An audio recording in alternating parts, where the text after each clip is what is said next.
Hi, I'm Bryan Cheong from Syntax Technologies. Thank you for watching BryanCheongTV. This is a brand new series of recording which I will share lots of important or useful information regarding SST, software, and so on. This may be useful to your working life, maybe to your business, or even your social life. Today is 14th of January 2019.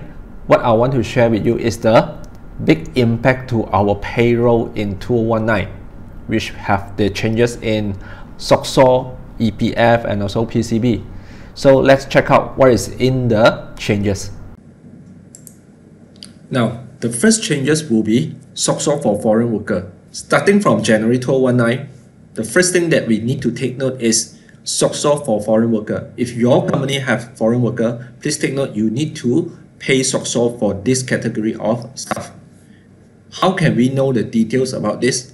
So what we can do is SOCSO, of course, we need to go to PERKESO website.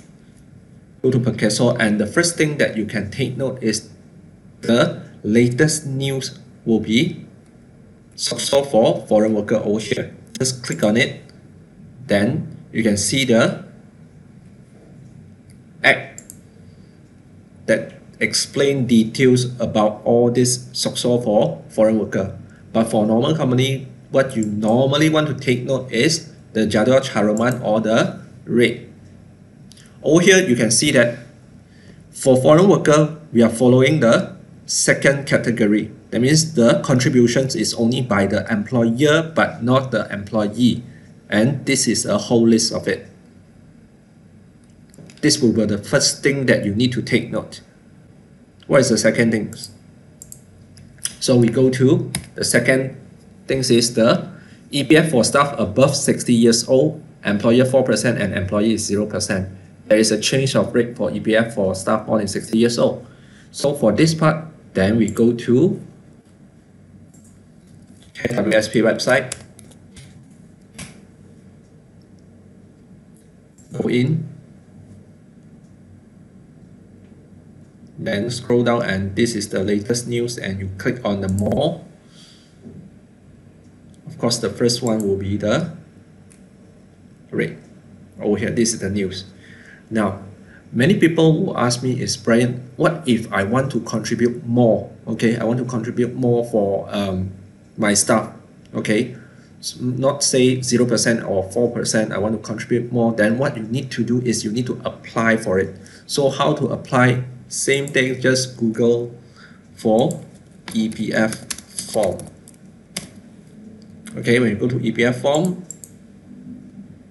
then you can see that there is a list of form related to contribution. Go in, and this is the two form. The first form is notice to contribute more than statutory rate for employer, and the 17A is notice to contribute more than statutory rate for employees. So what you need to do is click on it, download the form, fill it up, then submit to KWSP accordingly. The third one will be PCB calculation have been changed. How it changed, you need to look at this. Okay, this amendment, and you can just scroll down to here where it stated the changes. The main things is because of EPF, so the maximum relief is up to 4,000. Okay, and if you go down some more, the formula to calculate PCB also will have changes because of it. For these three things, and normally I will advise user or customer or any company to try to use a payroll system which is up to date to settle all these cases. Let's have a look in SQL Payroll System. So what is the changes? The first thing that you need to take note is, even though you are SQL Payroll user, you must upgrade to the latest version 142 and above, so that all these three changes will be inside SQL Payroll. Now, so what we need to do is we go to maintain employee. So for foreign worker, the only thing you need to do is under the payroll info, you must untick the resident options so that it will automatically follow second category And of course, EIS type is no, and the EIS category is foreign worker. This is the setting for foreign worker. For employees where the age is more than 60, no worry.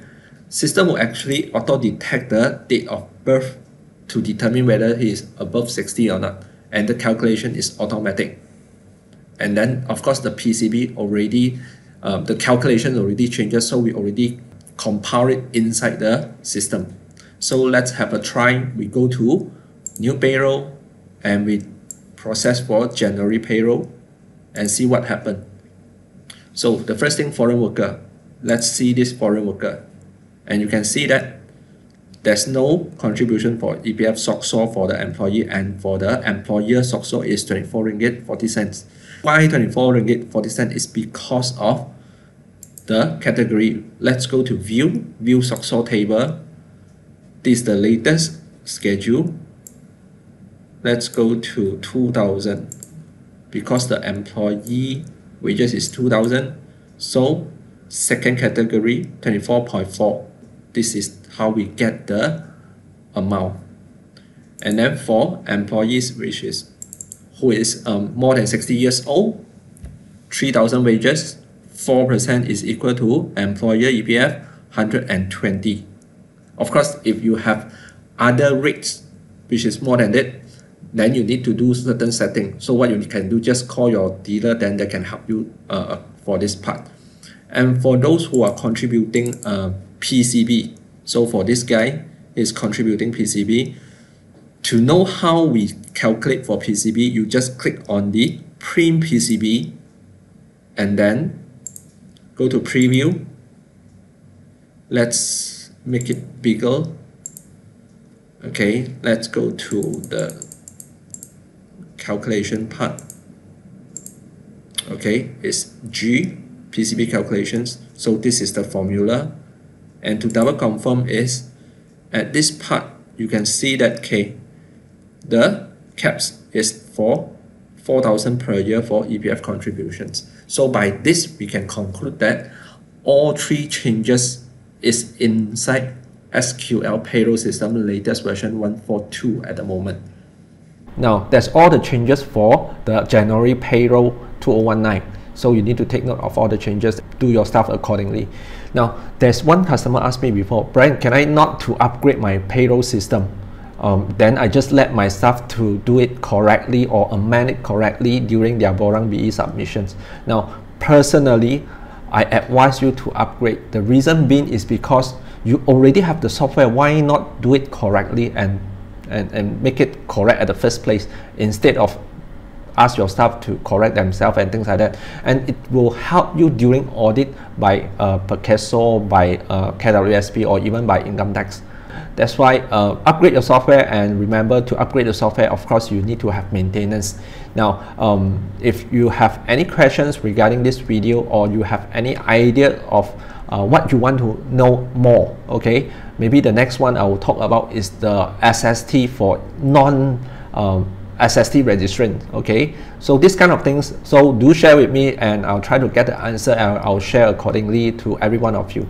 Now please help me to like my Facebook and also to subscribe to my new channel BryanCheongTV. Thank you for watching. I'm Bryan Cheong from Syntax Technologies. Thank you.